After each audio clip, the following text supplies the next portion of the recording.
Okay, so I'll start now.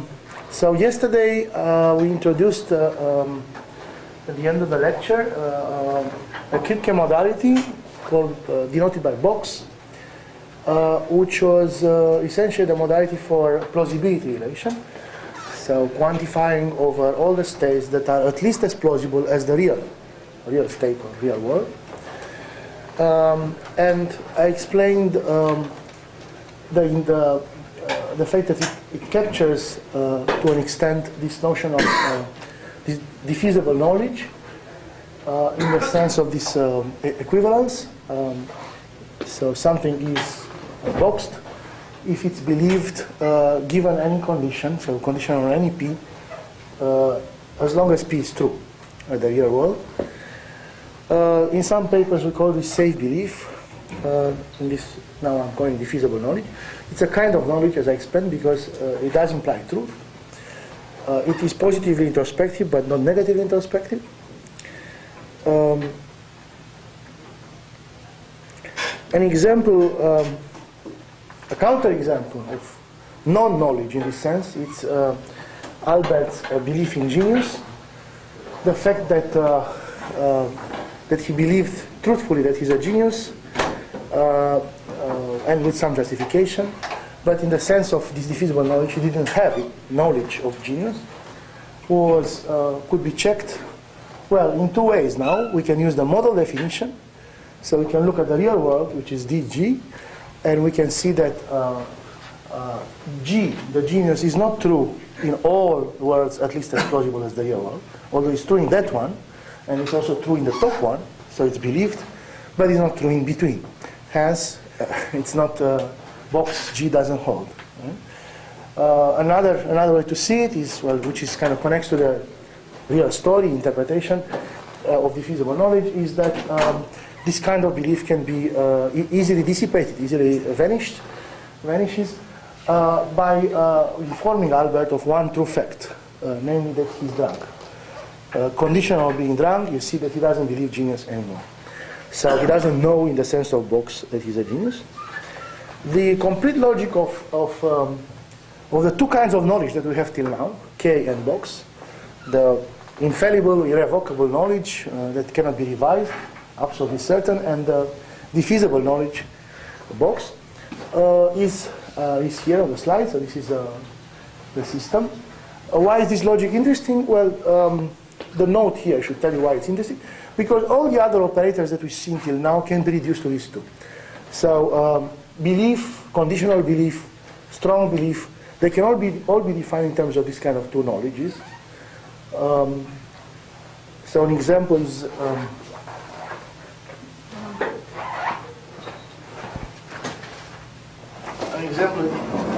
belief, which happens to be equivalent in these plausibility models with diamond box phi, where diamond is the dual, the Morgan dual of the box, not box not. Right?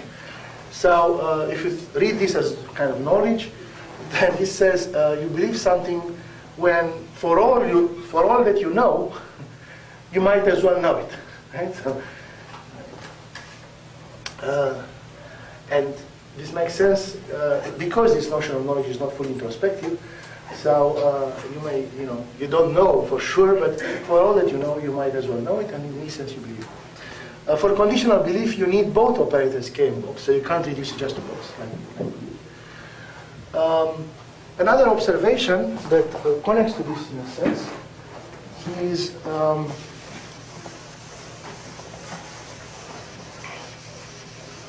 so this notion helps you to deal with apparent paradoxes, such as situations in which people believe they know something, but they don't really know it. Right?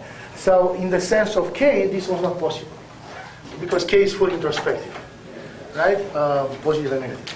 More precisely even, for K, it is true that you believe you know something, if and only if you know it. So that's another value, that just equivalence that's it's valid thematically on this plausibility model.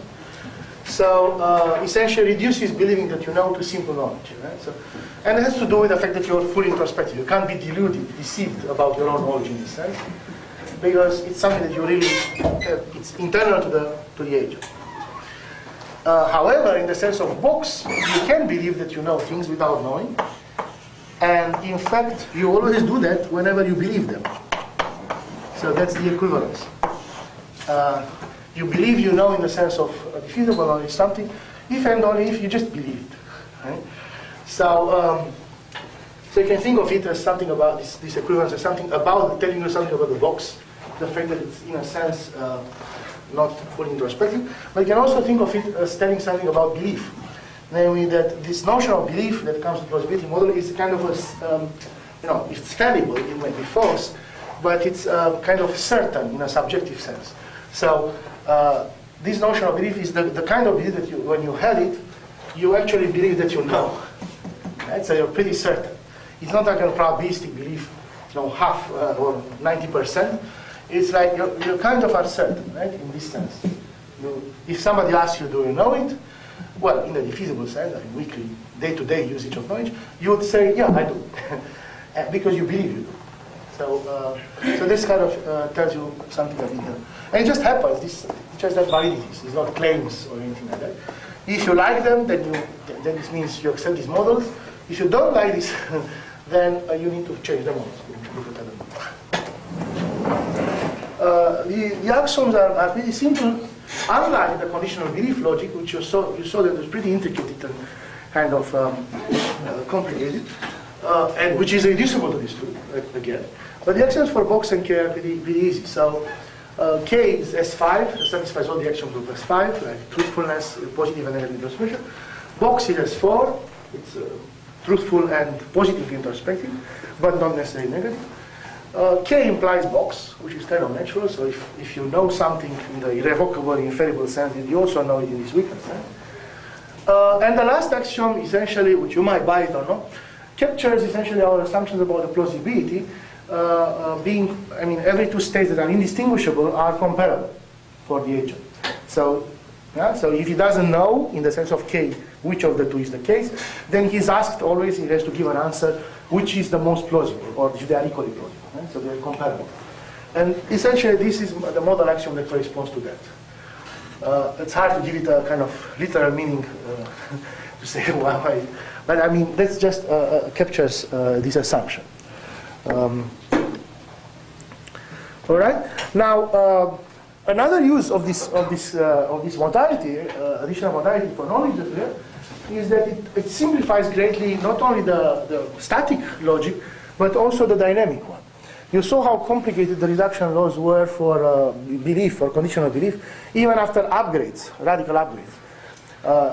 And as I announced, if we are to do event models, product action priority update, then there exists a reduction law for conditional belief, but that's extremely complicated and hard to understand.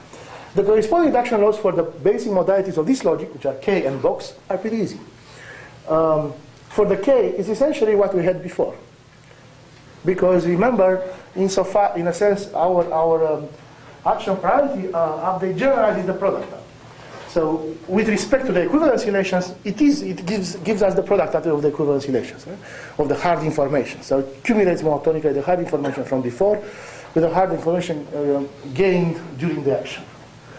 And so insofar as hard information is concerned, this is the action knowledge axiom that we had in the first part of the course. Right? So you come to know something in the sense of K after an action alpha, if and only if, given that alpha happens, you already know before, that not necessarily after alpha, but after every action that is to you indistinguishable from alpha. So after the actions that you think they might be going on, might be happening, P is the case. So that's the one that we already have. The one for box is slightly more complicated, but it's still kind of readable. So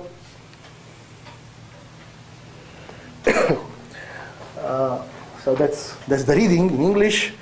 A proposition phi becomes defeasible knowledge after an event alpha, if whenever the event takes place, it is already before the event irrevocably known in the sense of K, that phi will become true after all the events that are strictly more plausible than the real one. And in the same time, it is defeasibly known in the sense of box that phi will become true after all equally plausible events, the ones that are equally plausible to the real one. So, again, this is not something that we would like to have as an axiom, but it's provable. Right? So it's a kind of semantically valid in this, given the construction. And it allows you to reduce essentially the box, I mean, to eliminate the dynamic modalities inductively as before. And from this you can derive reduction loss for conditional belief if you want, or you can reduce the conditional belief, because belief is reducible to the box and K. So you don't need to do anything special. So that's the end of the last lecture, yesterday's lecture, essentially. So now Sonja will take over and continue today's lecture. File, right?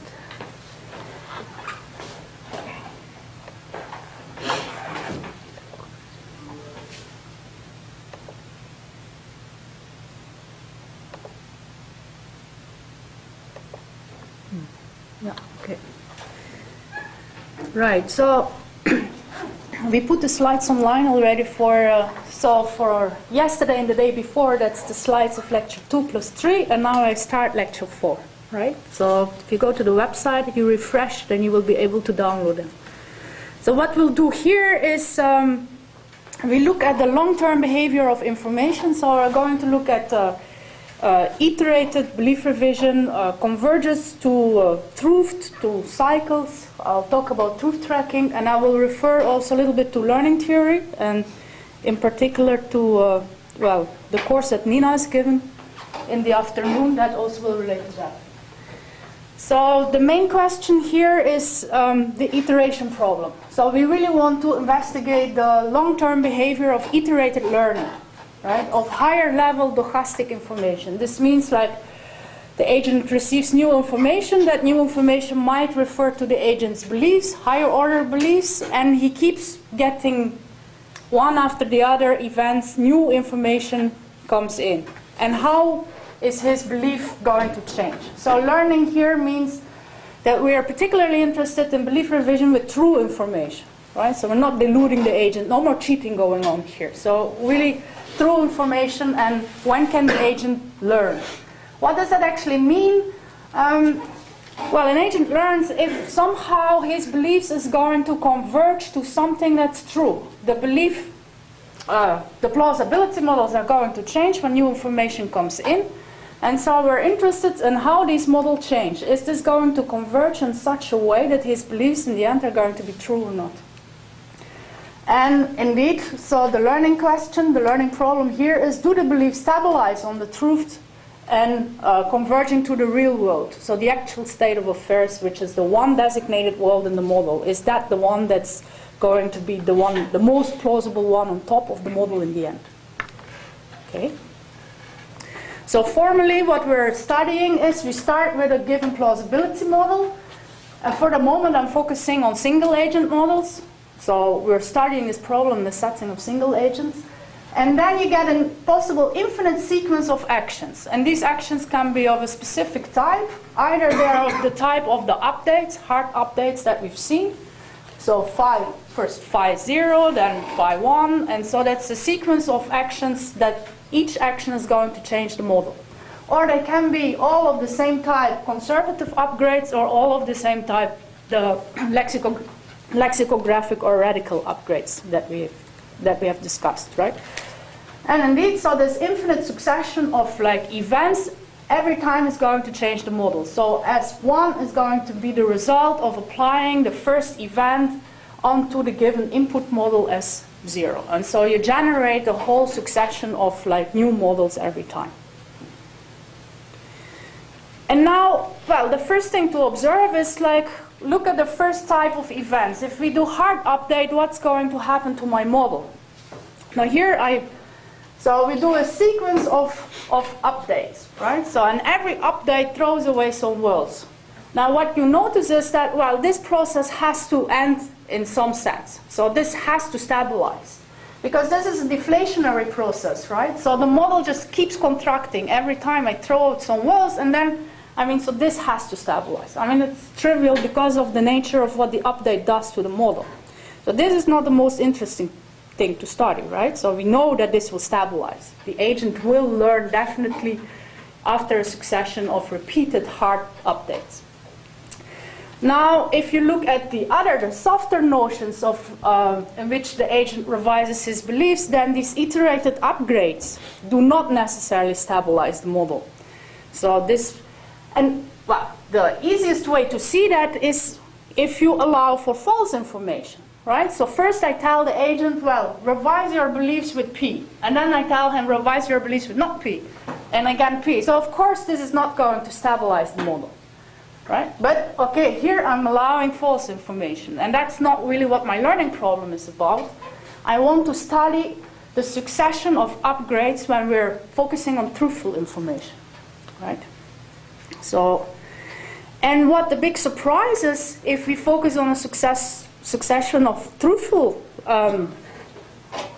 upgrades, that indeed it's not necessarily so that the model is going to stabilize. So I can give the agent repeatedly some new information, and that new information is going to be truthful now. So truthful means true in the real world of the model, right? So the designated world in the model is the one where I'm looking, and that's where the information has to be truthful. And then you will see that it's not necessarily so that, that this is going to stabilize. Moreover, yeah, and this is also the case when we revise every time with the same sentence. So I'm telling you every time the same new true information, and the agent is going to get into an infinite circle of like belief revision patterns. So every time he gets a new model, and the model is going to like change again and again, and I'm just telling him the same sentence all over again, right? Which is very interesting. This means there is one particular sentence I can tell you, and you get into an infinite loop. You will never get out of it again. Okay, so let's look at an example. The example that I have is a specific voting case. So I have one agent, and so Charles has some beliefs about the voter Mary, how Mary will vote, right? And Charles believes that that Mary will vote Democrat. So I'm denoting that by D. In the real world, actually, Mary will vote Republican, and N will stand for she doesn't vote. Right? So in reality, so R is the real world, and that is really the true state of affairs in the model. And this is what Charles believes. This is also what his conditional beliefs are. You can read what his safe beliefs are, what his knowledge is. Right? So this gives you all the information about the beliefs of Charles about how Mary will vote. And now I'm giving Charles a sentence, right? So a trusted informer tells Charles the following true statement. R or D and you do not believe it, or not D and you believe D, which will read as either Mary will vote Republican, right? That stands for the R, or else your beliefs about whether she will vote Democrat or not are wrong. And what I mean by the sentence really is what's written in red, because there might be a different interpretation possible. So there's a different way that, well, you can play with the negation. But what I mean really is a sentence formally written there, right? So now where's the sentence true in this model? Well, it's true in R, right? Because R is there and R is the real world. So for sure it's true in R. It's true in N because there this disjunct is true. Because not D is the case and the agent believes D. Belief is what's true in the most plausible world. But the whole sentence, let's call the sentence phi, is not true in the last word. So it's true in R and it's true in N. And now we're doing a conservative upgrade. So Charles gets this as input. He's going to change his model in a specific way. What do the conservative upgrades do? It takes the most plausible world where a sentence is true. So it takes the N world and puts that one on top. Right? So the model is going to change. Here you see what the result is. So the most plausible phi world, which is the N world, is going to be put on top now. Again, you can see where is so again the sentence is going to be announced. So Charles gets again the same announcement phi of the same sentence. you can check in this new model where is the sentence true, and you will see it's again true at the real world and at the world D. Right? So this sentence can again truthfully be announced. Now the model is going to change again. So how is it going to change? Well, we revert back to the original model. So you see that now the D is going to be put on top, and this exactly is the model that I've started with. I can announce it again, and you see that we're getting into a loop, right? So the same sentence, which is true in the real world, is being announced and changes Charles' beliefs. Of course, you will notice that the sentence itself is a message that talks about the beliefs of the agent, right? So there are belief operators in there. Otherwise, it will be very hard to do that.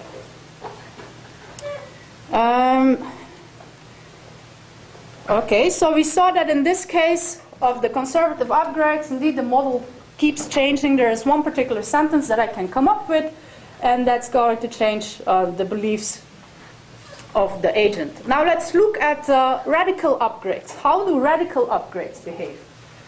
So how does an iteration of radical upgrades with a true sentence affect the model? And I'm going to consider again the same original model, right? So Charles believes Democrat, it's R in the real world. And now I want to see if I can get the result to be also like a cycle or a loop. Now the sentence that I had before will not do the trick anymore. I will have to come up with a more complicated example. And the sentence that I will need for this to work out is one that refers to the conditional beliefs of the agent. The conditional beliefs are these things that refer to the rest of the plausibility model, not only looking at the most plausible state, but talk about the rest of the order in the given model. Right? And so the sentence that I have here is, if you truthfully learn that Mary won't vote Republican, then your resulting belief about whether or not she votes Democrat would be wrong. And I'm writing that as R or D and conditional on not R, you don't believe D, or not D and conditional on not R, you believe D.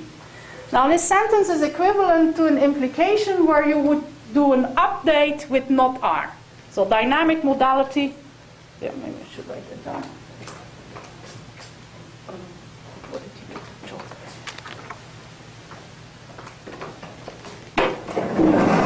So you would do an update, dynamic modality update with not R, and then you get like D and not BRD, or so the second part of the implication. There is no condition on that. What do you mean? It's just belief now. Ah, yeah, now it's belief. Yeah. So you can rewrite a sentence in this way, right? And of course, we know how the reduction laws go. Once you have like a dynamic modality there, then you can just apply the logic and the axiomatization that we've seen. And so this explains how you can read a sentence. Okay, so again, you can now analyze where the sentence is true. So you can see that, well, it has R there, so it's always going to be true in the real world, right? So the sentence phi is true in the world R and in N, but it's not true in the world D. But this means it's a truth sentence in the real world, so it can truthfully be announced. Okay, so if you do that, then now we're doing radical upgrades. So all the worlds where the sentence phi is true are going to be put on top of all the other worlds, right? So this means that N and R were put on top of the world D. Again, you can check where the sentence is true. It's true in the real world now and in the world D, so it can again be truthfully announced. This means that all those states, R and D, are going to be put on top of the new model that I'm getting here. You can keep announcing it, and you will see that that this part of the model gets into an infinite loop, right? So you revert back to the original model after 3 steps. But like surprisingly, the simple beliefs do stabilize, right? So you see here that this stays R, and after every new announcement of the same sentence, the rest of the model keeps reverting back and forth. Okay, so indeed, we get into an infinite cycle here, and the simple beliefs actually were stabilizing. And this is a symptom, well, So you can state that nicely as a theorem, saying that in an infinite sequence of radical upgrades, so the last ones that we considered, on an initial finite model, so the models that I started with are initial finite models, right? The set of the most plausible state stabilizes, so the last world indeed stabilizes after finitely many iterations. But from then onwards, you can see that the unconditional beliefs stay the same. And the conditional beliefs were iterating, right? So we're getting into a loop. Moreover, if the infinite sequence of lexicographic upgrades consists only of sentences that belong to the basic language, so if I don't have conditional beliefs in the language but only simple beliefs, of course then you can see that the model changing process will reach a fixed point. Then indeed after finitely many iterations the model will stay unchanged. And this was not the case for conservative upgrades, right? Even with simple beliefs in the language, in the first example that I had, we were getting into a specific loop. Yeah. Can we add information like an agent knows something? An agent knows something. In this case, Yeah. common knowledge will be the reach fixed point, but is not reached infinitely many steps. Yeah, well, so here it's a single agent example. So common knowledge is the same as knowledge. Yeah. But yeah, in a multi-agent setting, you can put a problem of common knowledge. So knowledge here behaves well in the sense that, like belief, if you allow formulas of belief and knowledge, they always stabilize. The model will stabilize, and that's it.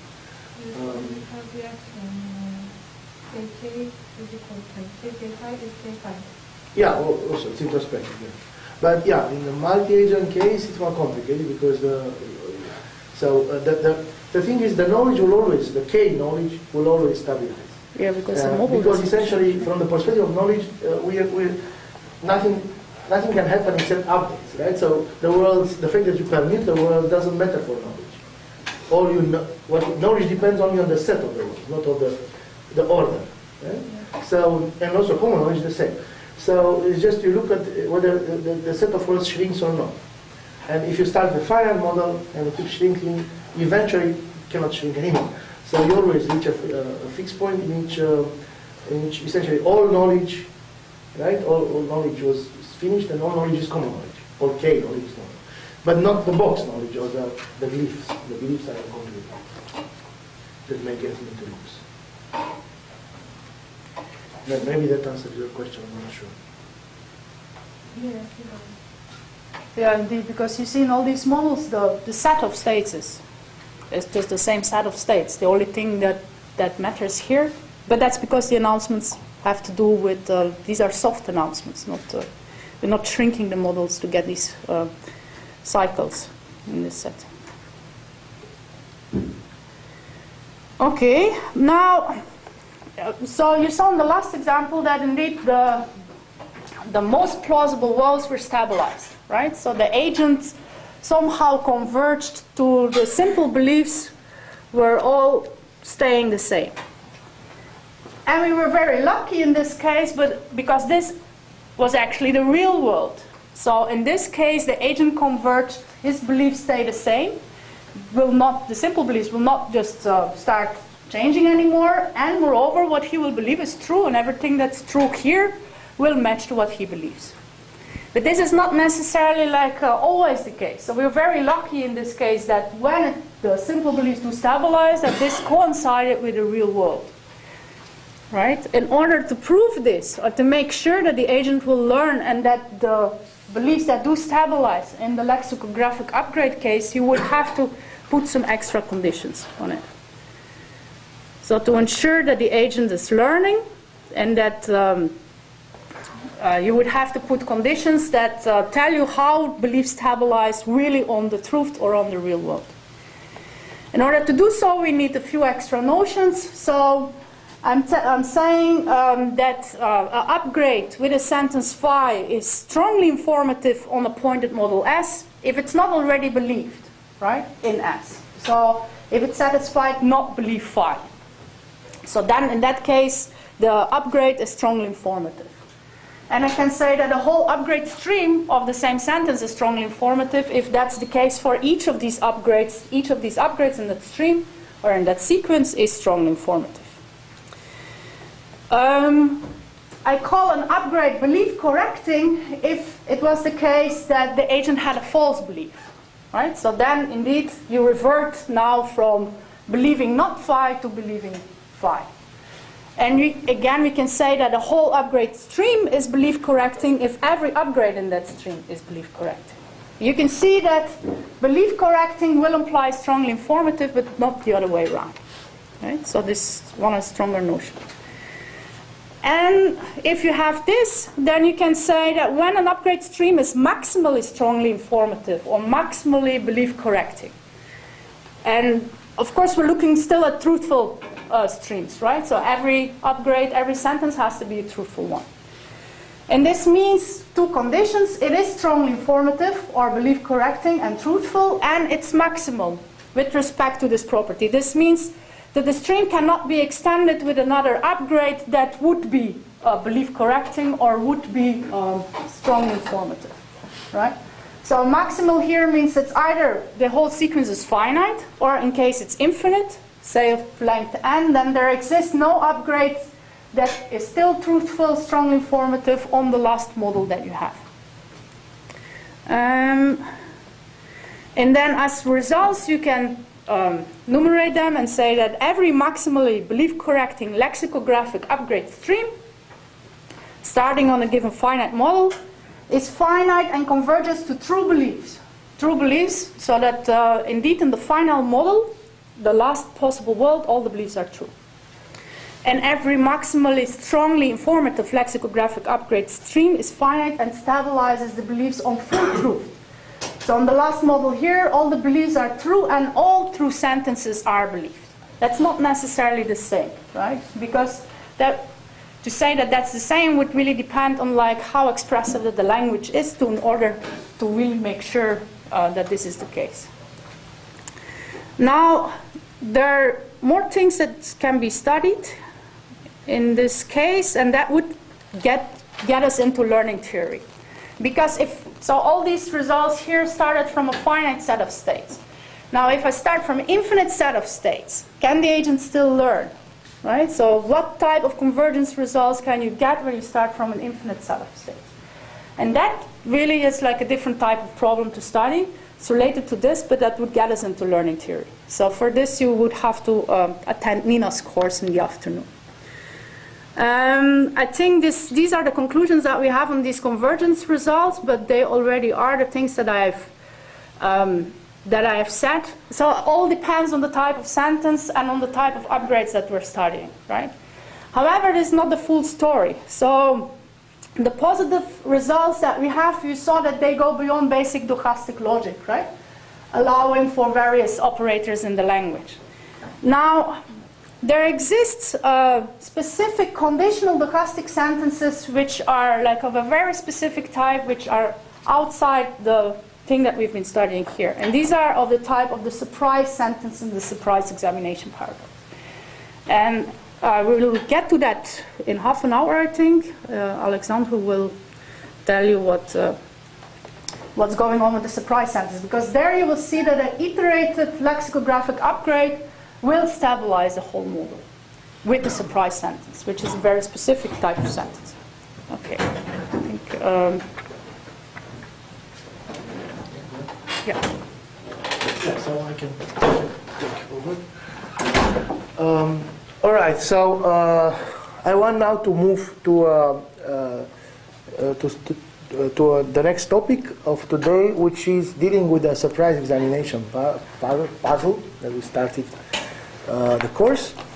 As you'll see, the way we deal with it is essentially using similar methods that the one Sonja presented. So we look at the long-term iterated dynamics of information, and that's how we deal with it. So that's why we put it in this lecture rather than another one. Just to have some notions, preparatory notions, I want to distinguish between static doxastic. So doxastic attitude means knowledge, belief. Usually that's the kind of thing that people look when when they think of a doxastic attitude. You know, you believe, you strongly believe, you have defeasible knowledge, or you even know the opposite, or you disbelieve. But all these are static, in a sense, are just things that, I mean, operators that construct sentences from other sentences, and they just are true or not at a given state, so they are kind of a static attitude towards a sentence. But there are doxastic attitudes of a more dynamic nature that essentially capture the attitude of the agent towards the source of information, rather than towards one sentence, one fixed sentence. And you saw, in a sense, these kind of things. Like lexicographic upgrade essentially corresponds to some type of attitude in which you strongly trust the source. Conservative upgrade corresponds to another attitude in which you barely trust the source. Update corresponds to an attitude in which you consider the source infallible, and you're right. But of course, there might be other things like that. And each of them comes with a belief revision policy, a method of, you revise your beliefs differently when you trust differently, even if the sentence is the same. So, dynamic attitudes capture the agent's opinion about the reliability of information coming from a particular source. And they really match to types of upgrades, in the sense of types of model transformers, plausibility model transformers, as we saw in the sense that we defined before. So I want to distinguish now between so in the realm of possible transformations we can possibly do, in the realm of possible doxastic attitudes, dynamic ones, I want to distinguish the ones that are positive rather than negative or random. And positive right now is not defined. We'll have to define it. But essentially, the intuitively captures the acceptance, the fact that the agent accepts the information coming from this source, in some sense, right? Maybe in the sense of knowledge or in the sense of belief, he kind of trusted enough to accept it.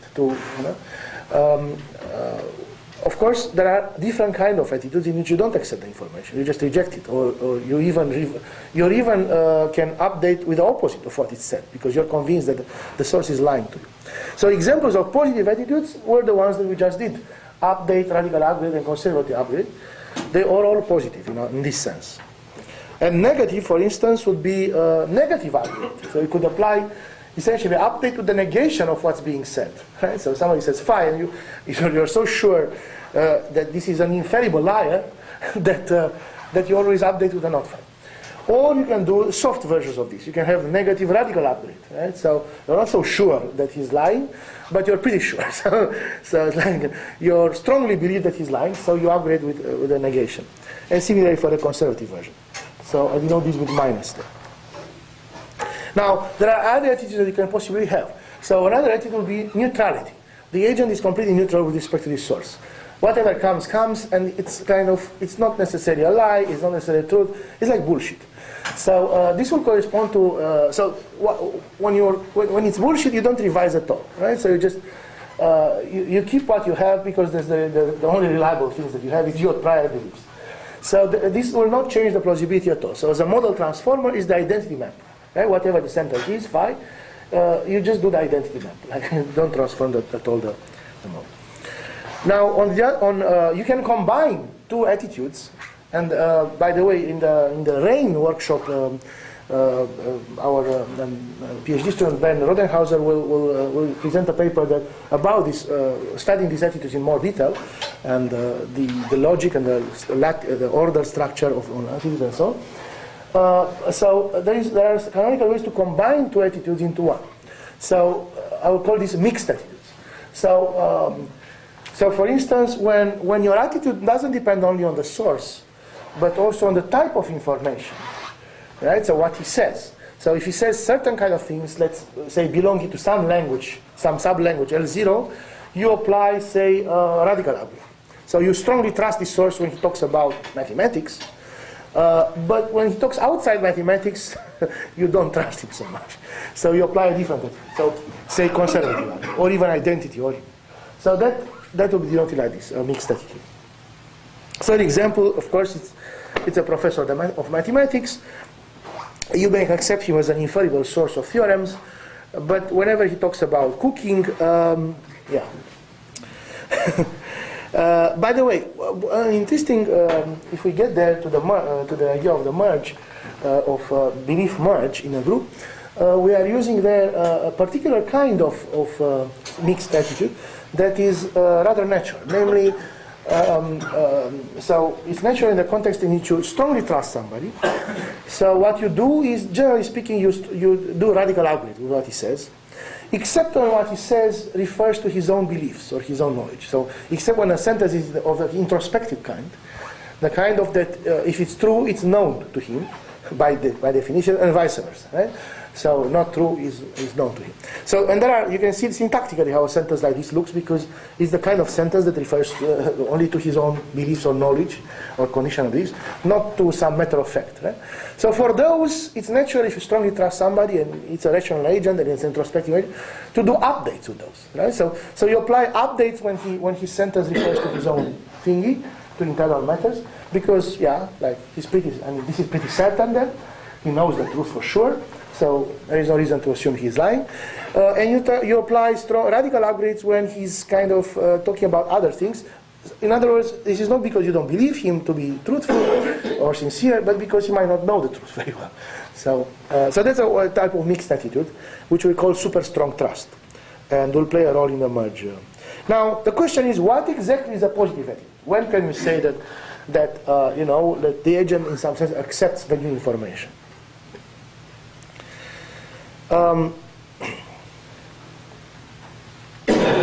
Now, one possible interpretation is belief. So if whenever this upgrade happens, the agent comes to believe the sentence that was announced, or just barely believe, right? He may also come to know it or strongly believe, but that's his problem. But as long as he just barely believes it, it's positive. He has a positive attitude. And of course, we have to do more sentences, so you can't say after the upgrade, let's call an arbitrary upgrade T phi.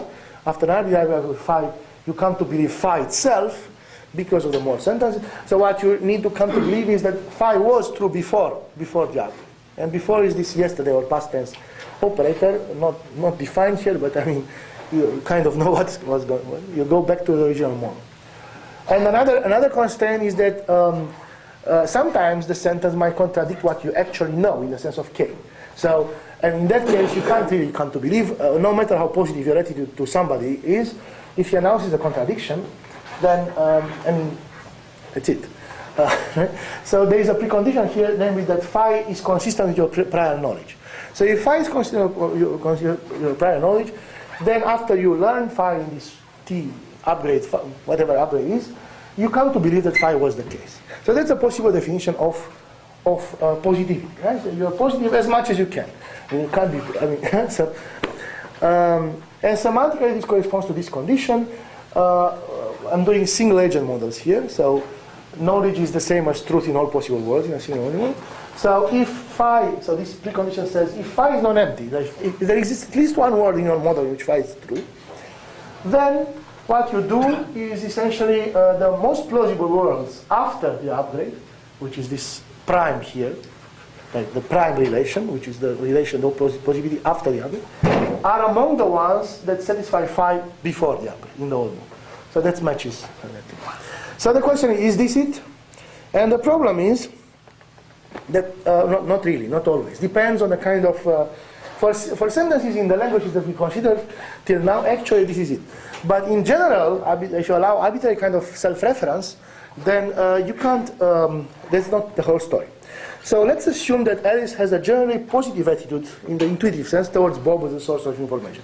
She is in general willing to believe whatever he says is true. Bob is a good friend. Now, Alice happens to have a good knowledge of Romanian language. But she doesn't know whether or not Bob speaks any Romanian, right? So before any announcement is made, it's consistent with her beliefs that Bob might not speak any Romanian, might not even know how to pronounce any Romanian word. Right? So by knowing, I mean just pronunciation. I don't even mean understanding. Right? So it's consistent with her beliefs to assume that this guy cannot, he's not able to pronounce any Romanian word, doesn't know how to say those. And now Bob comes to her and tells her, "Nu știu nicio vorbă românească." which literally means I don't know any Romanian word. In the sense I don't know how to pronounce them. Now, since Alice knows Romanian, she understands this thing. And this thing literally is consistent with her prior knowledge, as I just argued. Right? So because before she had no clue whether she knows how to speak Romanian.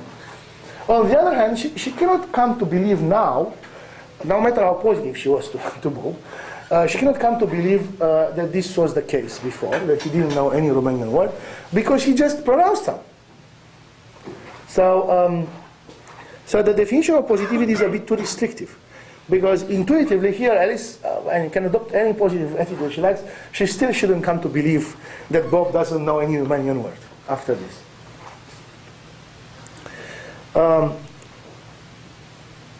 So note that this has nothing to do with more sentences. It's not a different kind of self-reference, because this sentence doesn't change its truth value. The sentence, whether or not it was true before, it's true after, and has to do with whether Bob actually can speak any Romanian, knows any Romanian words. It's just Alice had the uncertainty before, and now after she has certainty, namely that he does speak Romanian, that the sentence is false.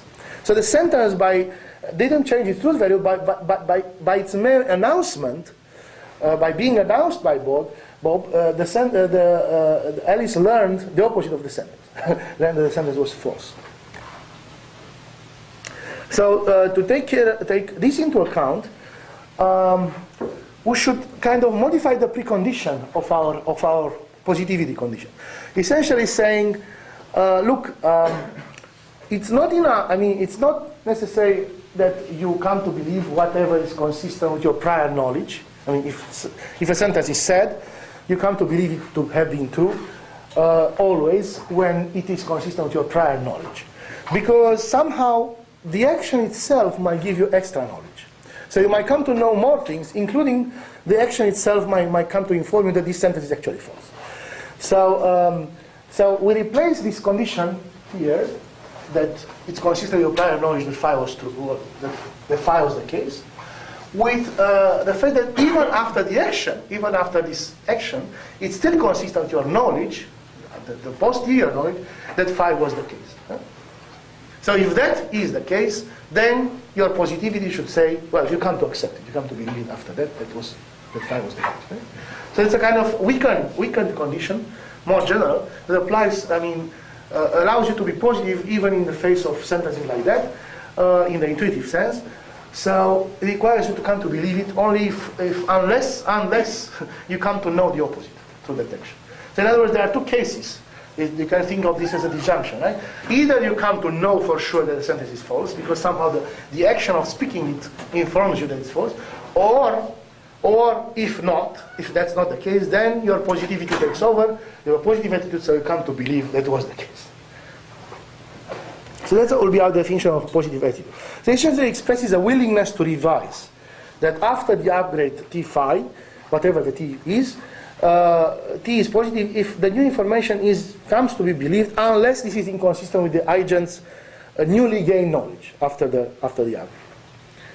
So the agent at least attempts to perform a belief revision with phi, and if this is consistent with his posterior knowledge, then he does it. So it's a kind of minimal trust. And in terms of semantic terms, so the second, the implication, the second part of the implication is the same, right? The most plausible words after the upgrade should be among the phi ones before the upgrade. But the condition is different because now you require that your posterior knowledge is consistent with phi. So in other words, that with phi having been true. So this means among the words that survive the upgrades in the new model, there are some that used to satisfy phi in the old one. So this intersection is non-empty. So that's the precondition, the kind of the premise, which expresses consistency or posterior knowledge. All right, so remember, there is a student, there is a teacher, there is an exam. We assume in this version of the puzzle that it's known absolutely certain that there will be an exam in one of the 5 days of the working week, and only one exam. So that's kind of beyond any doubt. And then the teacher says, well, the exam will be a surprise. Even in the evening before the exam, the student will not be sure that the exam is tomorrow. That's what the teacher claims. And remember the paradoxical argumentation, by backwards induction, you can eliminate, the student can eliminate Friday, then Saturday, then Thursday, and so on and so forth. In the end, concludes that because all this is in the assumption that the teacher doesn't lie, since he eliminated everything at the end, this contradicts his knowledge that there will be an exam. Hence, concludes that the sentence was false. The teacher lied. The exam will not be a surprise. Goes to sleep. Doesn't study because he knows that at the time he will be knowing one evening in advance. And then when the exam comes on Tuesday, say it's a surprise. And so this is a puzzle. There is a trivial solution to this, which essentially is Quine's solution, reformulated in our terms. Namely, don't adopt a positive attitude. Say, for instance, adopt neutrality. So whatever the teacher says, you don't change your beliefs. Right? So you keep what you have. And you might be wrong in your beliefs, whatever you have, but it doesn't matter because you don't consider the teacher's statement to be really informative. So this means we don't. So if you don't impose a positive attitude of the student towards the teacher, then there is no paradox. Right? Only if the student is willing to revise with the teacher's statement, then there is a beginning of a paradox. There's a chance for a paradox. Right? There's a problem. So this solution is, in a sense, trivial. Right? Doesn't really do much. The interesting thing is what happens when the student does have a positive attitude towards the teacher. Now, long time ago, soon after dynamic logic was, or public announcement logic was invented, one of the inventors, Jelle Hebrandi, proposed a nice solution to this puzzle based on the logic of public announcements. Essentially, he proposed that the sentence surprise, the exam will be a surprise, should be treated as a more sentence, as one that changes its truth value. Like in the muddy children case. So it can be true before the fact, before it's announced, but it might be not necessarily true after it's announced. And essentially what the teacher in this reading means by when he says it will be a surprise, it essentially means it was true before I said it, like at the time when I start saying this, it's the case that the exam will be a surprise. But this doesn't entitle you to say, to conclude that it's also true after I say it. Right? So how does this block the paradox? It's because it allows you to eliminate, the student should eliminate only Friday. Right? Because that's the only day which is incompatible with what is being said when it's read in this way. It's the day in which he would have known, the student would have known. If it's on Friday, you would have known on Thursday evening that it's on Friday, because that's the only day left. So, and this is without any announcement being made, even before the announcement, just because there has to be an exam.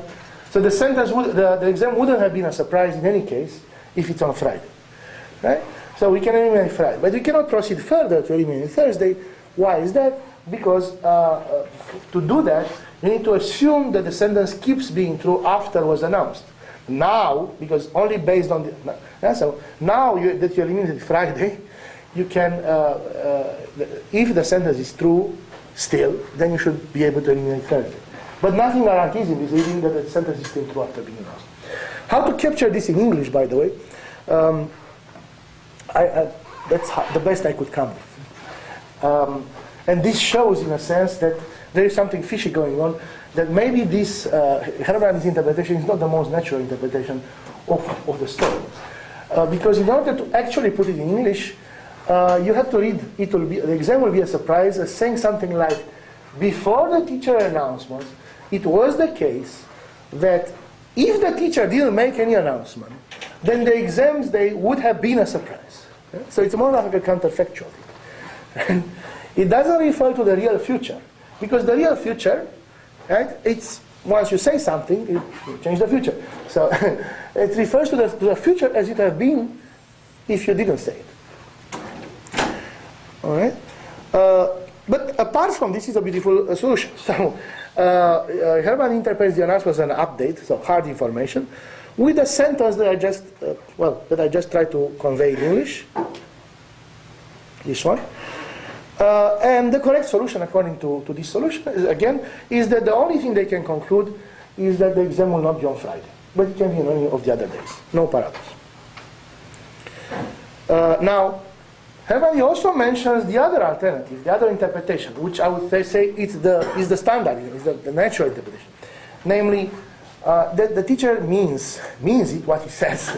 Namely, if he says the exam will be a surprise, then he means the exam will be a surprise in the actual future, which means even after I'm telling you this, right? So even after this announcement is made, it will still be a surprise.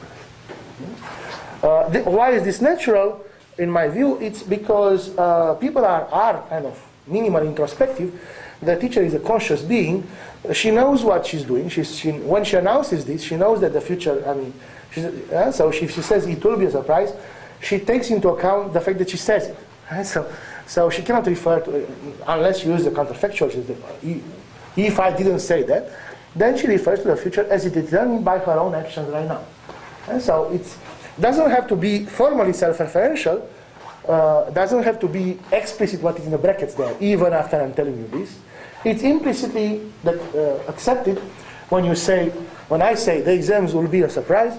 It's kind of an implicature that I mean it to be true even after I'm telling you. So that's the other reading.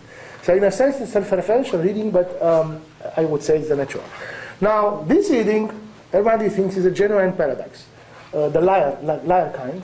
So it can only lead to contradiction. And let's see why. Well, in a way, the paradox that that paradoxical argument, the intuitive one, is the reason. But let's formalize it a bit. So the sentence surprise is to be formalized in this reading in the following way. Well, by the way, there is not only one way to read this either. Because you have to decide what does it mean to be a surprise for somebody. Does it mean that, say, the evening before, the student doesn't know that the exam will be tomorrow, doesn't believe that the exam will be tomorrow, doesn't have the feasible knowledge that the exam tomorrow? So you can interpret it in at least three ways. Yeah? No, it's a surprise when you don't know for sure, you're not absolutely certain, in the sense of okay. Or the exam is tomorrow, but you don't believe it. You don't have belief in it. Or something in between, like feasible knowledge, like you don't know it in that sense. Right? So, and all three are possible. I'll argue that giving the most chance to the student is to read it in the belief version. In other words, to declare him the winner, the student will it will not be a surprise if he just believes correctly. Right? So if anticipates on the Thursday, says, for instance, correctly that the exam is tomorrow, he believes that, and he's correct, then he won the game, the exam is not a surprise. Right? That's enough for him, for instance, to prepare for the exam, because he believes it. Right? He doesn't have to have absolute knowledge. So that's one possibility. And I'll use that. The other two are also interesting and can be solved. The box version with the defeasible knowledge, actually, the solution is equivalent to that. So in the end, it comes out exactly the same as the belief, as the solution. The K version is different. And it's actually easier, but less surprising, so to speak. All right, so using the B as the surprise notion, then the sentence surprise says the following.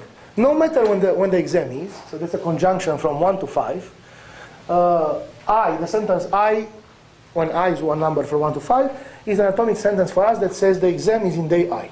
So no matter when the exam is, if it's in that day, I, then the agent doesn't believe even the evening before that the exam will be in that day. I used conditional belief here in this like probabilistic quasi notation. We used it before in this notation, B super phi psi. I believe psi conditional on phi. Now I use this notation. I believe psi conditional on phi is the same thing. And I do it just because it's harder to put a superscript here with a very long formula.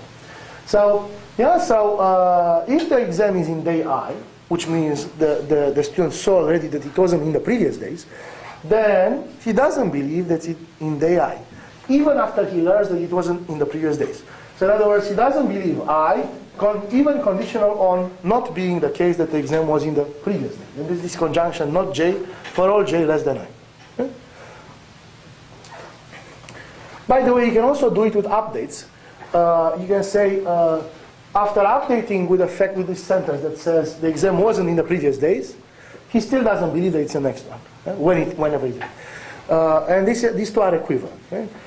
and it's natural to use updates because when a day passes, this is hard information, unless you're a philosopher and you know that it's Tuesday by now. So the exam couldn't have been anymore on Monday because it wasn't. No debate. Okay, so that's the sentence surprise according to Hermandy.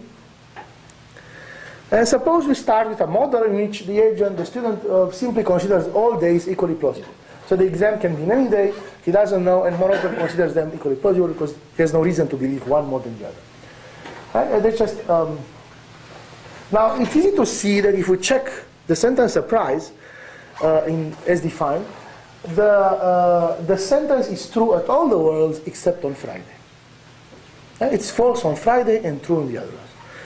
Yeah, the Friday is the only one which conditional of not being in any of the previous ones, you by now know that it's Friday. Right? So you know, hence you believe, conditional.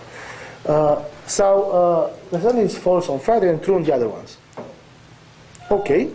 Then Hermann interprets this as an update with a sentence surprise. So what do the update do? Delete Friday. So it goes from that model to this model. Now, as I mentioned, he doesn't repeat it. Why he doesn't repeat this? Because his intuition is that the sentence was meant to be true only before it was announced by the teacher, but didn't say anything about what will happen next. I mean, what the real future will be. So there is no reason to say, after I did this update, after I heard the announcement and I did the update, I should also assume the sentence is true again, which will trigger another update, eliminating Thursday, because that's not what the teacher meant. However, in the self-referential interpretation, this is what the teacher means. Teacher means it's going to be true even after I'm saying this.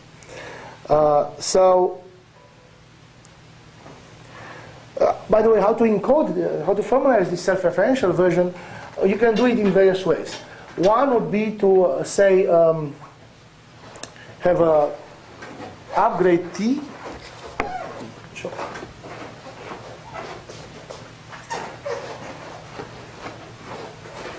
There was some chocolate.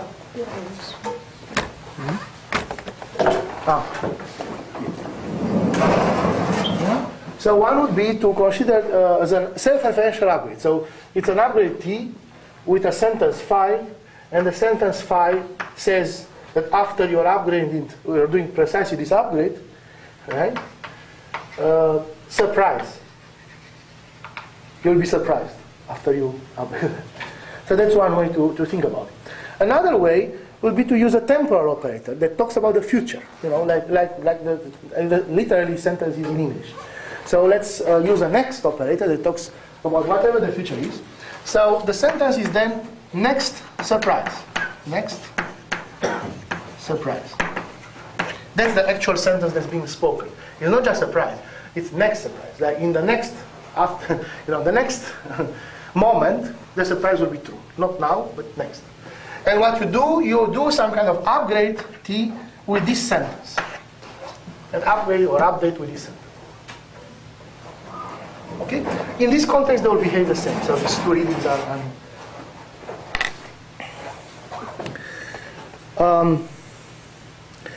as I said, there is a solution that is trivial in this case. Namely, to take the T to be not a positive attitude. Essentially this is Quine's solution. Well, first Quine says, look, the teacher announcement, the T cannot be an update. So for this self-referential version, you cannot apply update as Hermann does. You cannot take the teacher statement as infallibly true. And that's obvious because you read to paradox. Essentially, the paradox consists of, you know, you iterate surprise, bang, surprise, bang, surprise, bang, and you eliminate the first deletes Friday, the next deletes Thursday, and so on. And you run out of days, you get a model with no worlds, which is a contradiction. So that's the argument that, semantic argument that essentially this is not an update. There is also a more formal proof, if you like, which has the following form.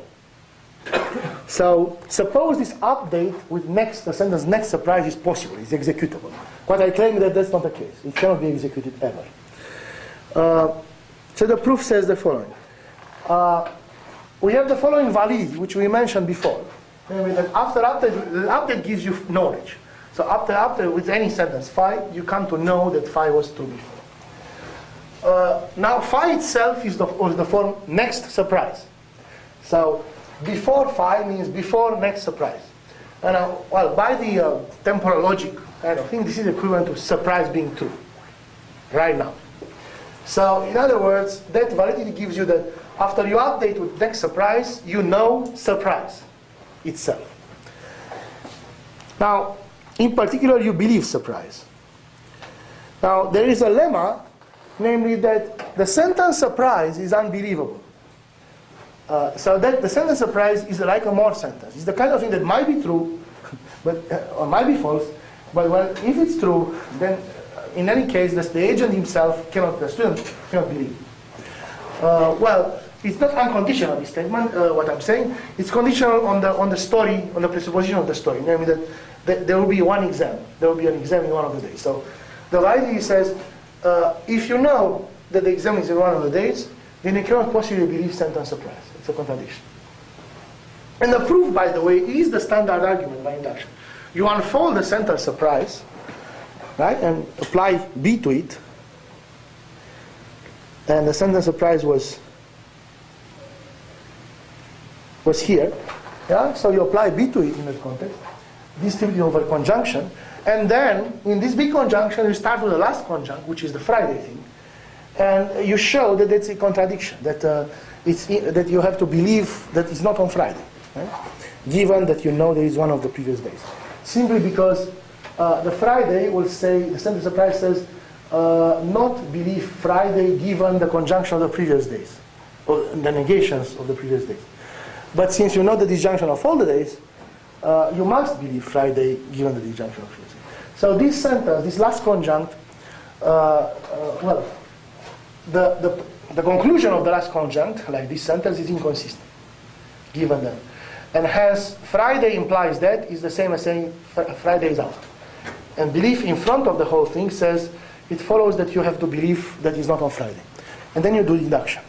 So the same, similarly, you show that all the conjuncts are, I mean, none of this, in all the conjuncts, all the days are a contradiction, little contradiction. So you don't believe any of the days.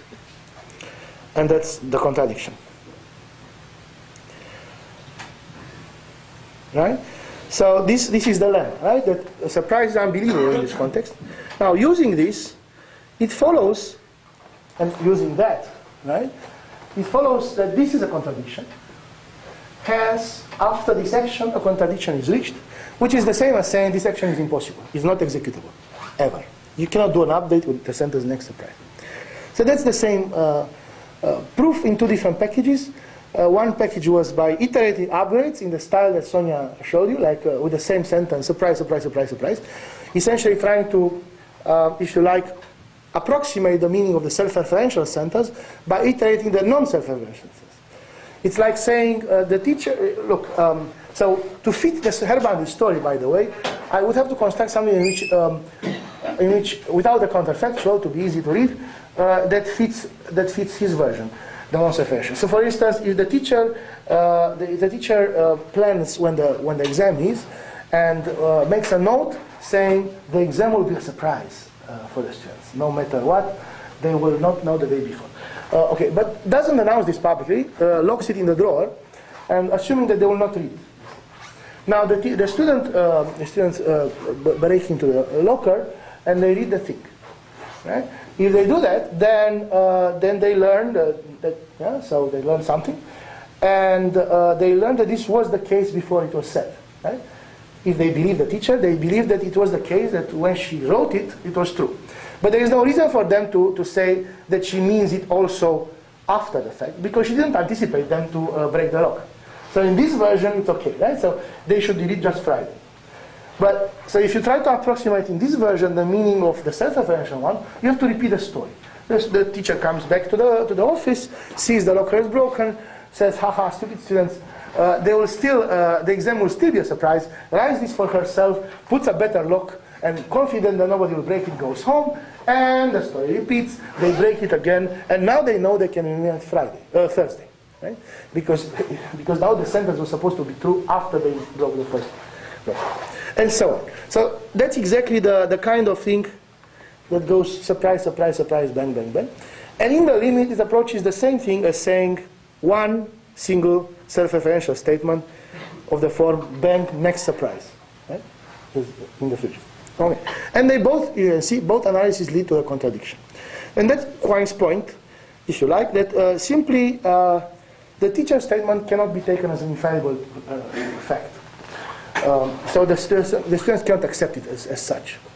From this, he also infers, well, since they have a proof that cannot accept it, they should suspend judgment and they don't get to know anything from it. So in other words, they should adopt a neutral attitude towards the teacher. Not a positive one anymore. Now the second part, there is no, so given what we did today, you can see that there is no real, the second part doesn't follow from the first. Because the fact that you don't consider somebody infallible telling the truth, doesn't imply that you should go all the way to the extreme of like disregarding what he says, like being neutral. You can still try to adopt a weaker positive attitude, like stronger radical upgrade or others. You still are willing to believe what the teacher says without considering him infallible. And that's the solution that we want to explore. Is the possibility that we need to explore.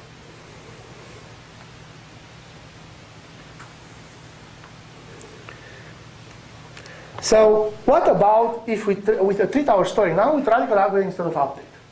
And I will treat the easy version, the one with the locker, because that's the one that uses iteration. So we think of the self-referential statement as being approximated by this non-self-referential one, in which the teacher keeps writing for herself notes, and they keep breaking them. Because then we can use just the sentence surprise as it is, meant to be true only before each action. But every time the students come and they break it, instead of doing an update to what's being said, they do a radical update because they're not that stupid to consider the teacher infallible. So they do a radical update with surprise, and then again, and then again, and then again. What will happen? Well, originally they start, let's say, with an equally plausible double error here, all the words. As argued before, the sentence surprise is false in only one word, on Friday, right? And true in all the others. So what will they do? With radical upgrade, they will have to force Friday to be less plausible than the others, right, if they believe the teacher.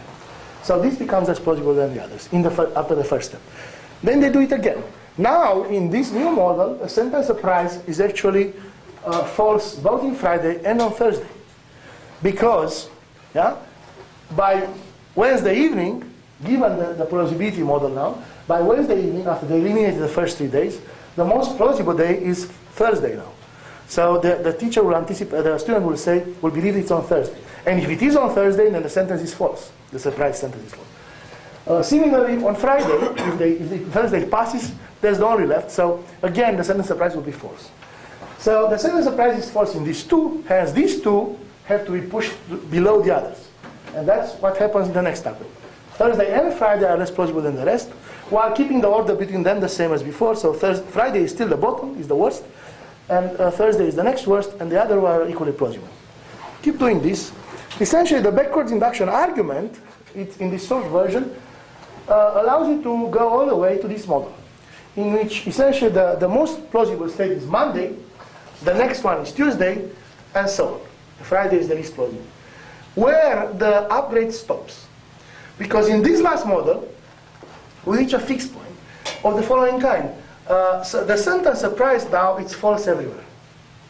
That is because at every day, after every day, the most plausible day left is the next one. So whenever the exam will be, the students will believe it's them. So there will be no surprise ever. Right? Eventually they will get it right. Every day they bet on tomorrow. And they will get it right, because if it's exams. So the sentence surprise is simply false. You can check it formally at all the words. In other words, it is known to be false. So, and we agreed that with any positive attitude, in particular radical upgrade, when something is known to be false, then you don't do anything. Formally speaking, you should put the words in which the sentence is true on top of the others. But the sentence is these are the empty words, empty set of words. So there is nothing to be done. This is the fixed point. All right. In this fixed point, indeed, the sentence is false everywhere. It's known to be false. So what will be the conclusion of the student? Indeed, the teacher lied. As in the story, the paradoxical argument said, by elimination, the students consider the teacher lied. Why this is not a paradox? Because even if the teacher lied, that's the conclusion here, there is no reason for the student to go back home and sleep, so to speak. There is no reason for him to dismiss the announcement and revert back to the original model. Right? The teacher lied, so to speak, only because the student did this. So the positive attitude of the student is part of the proof that the teacher lied. Right? So it's only because the student started with this positive attitude. He could have adopted another one, like wine, like neutrality, and then he wouldn't follow the teacher, right?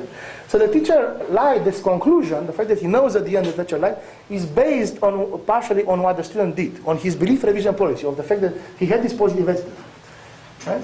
And that's not such a big surprise. The fact that there is this double, the truth value of the sentence announced by the teacher depends on the student's attitude to the teacher. It's not a surprise, if you like, because the sentence surprise talks about that. The sentence surprise talks about how the student will revise his beliefs. What will he believe in the future? So so there is not such a big deal. The fact that in fact its truth value does depend on the attitude of the student, and we prove that it's false only assuming this radical upgrade attitude, this positive attitude. We can't give that up. If we give that up, the conclusion doesn't follow. So we can't undo what we did. The student cannot undo. He really has to stay in this model at the end of the day, at the end of the reasoning. And in this model, this is not a model in which he has to go to sleep, right? In this model, he has to be prepared for the exam every day, because every day he believes the exam is tomorrow.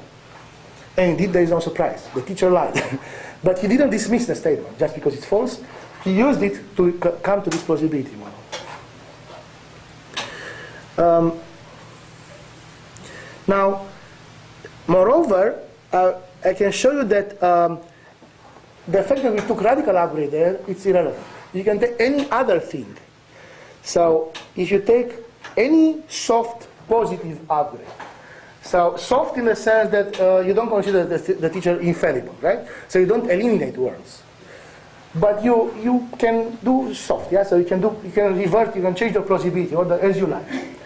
And positive means what we said, that while changing the plausibility, you're trying to believe what the teacher said to be true, unless you come to know that it's false. Right? That was the two cases of the positive.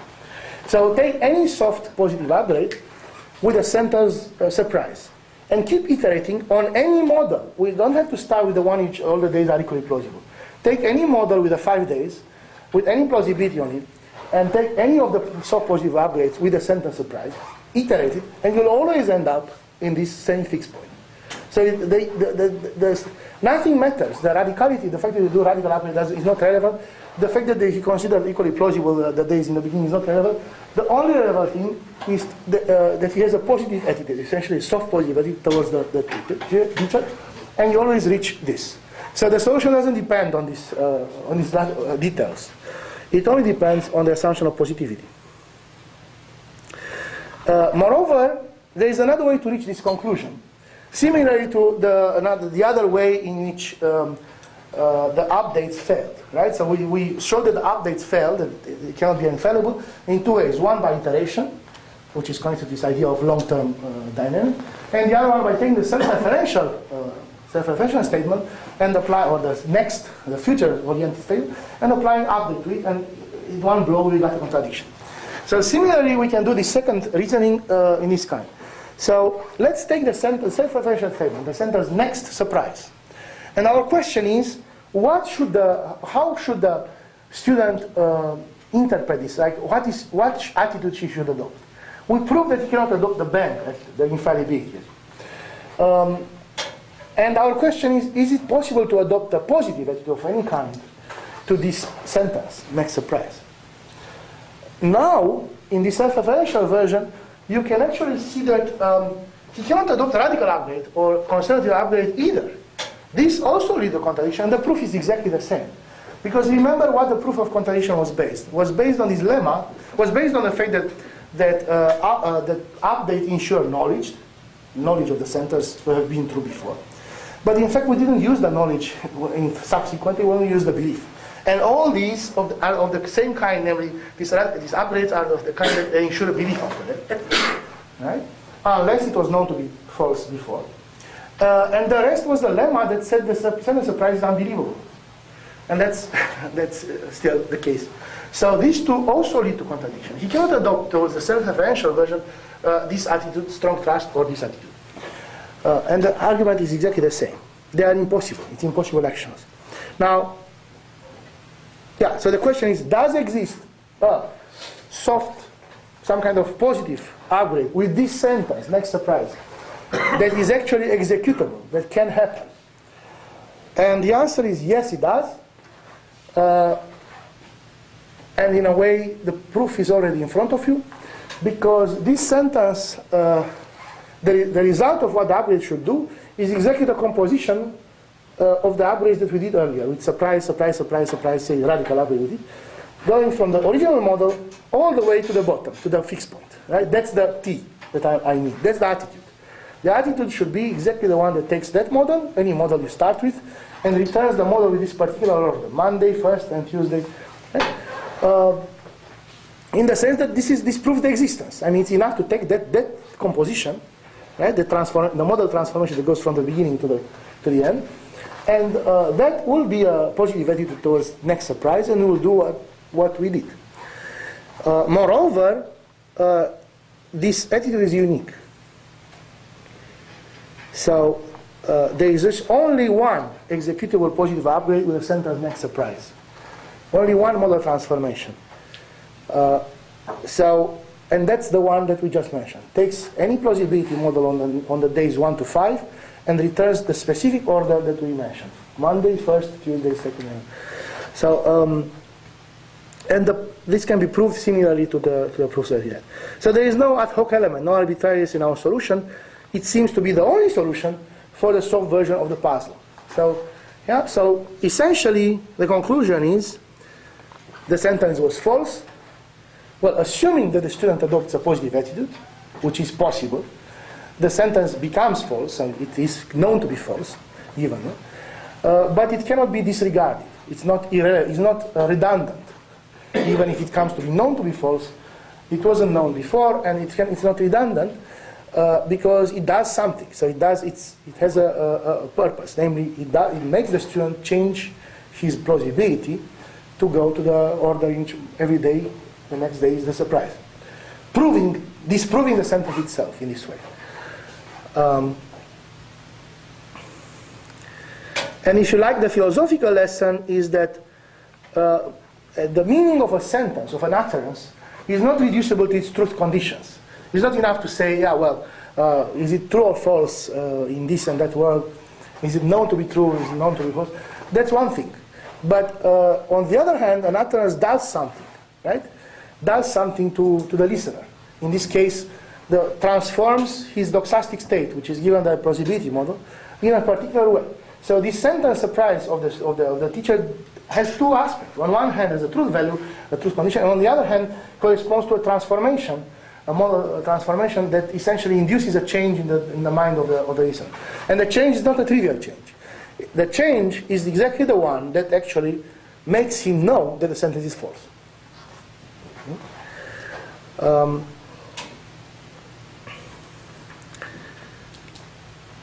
All right, so I want in the remaining minutes to kind of introduce the next topic related to the ones we had. I will finish it tomorrow. So the next topic has to do with group beliefs. So now we have more than one agent, and we are interested, so they communicate, and they share some information or some beliefs or some sentences. And we are interested in the long-term dynamics of the beliefs of the group.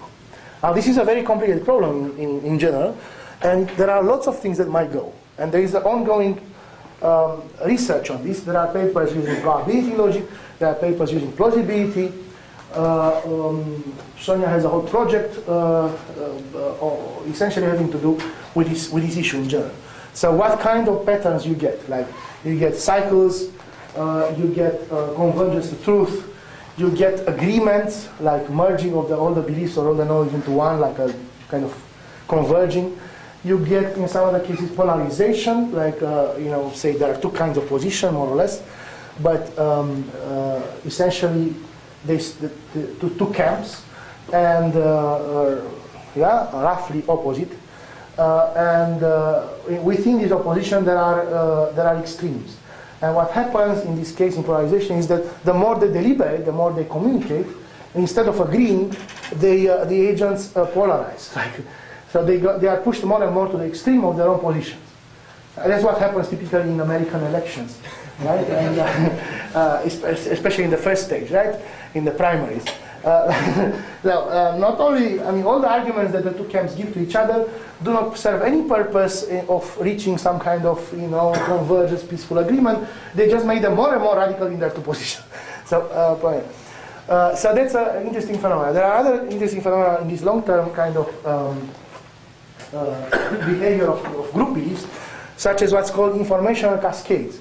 So informational cascades are, ways in which, say, for instance, rely.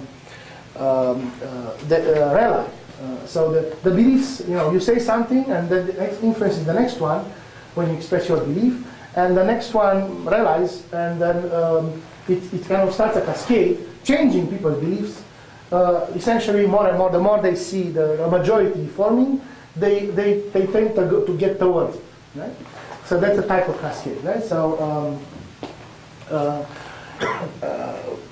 they influence each other in this particular way. So whoever speaks first, or in the first 10 or 100, has an advantage because can start the cascade in this kind of.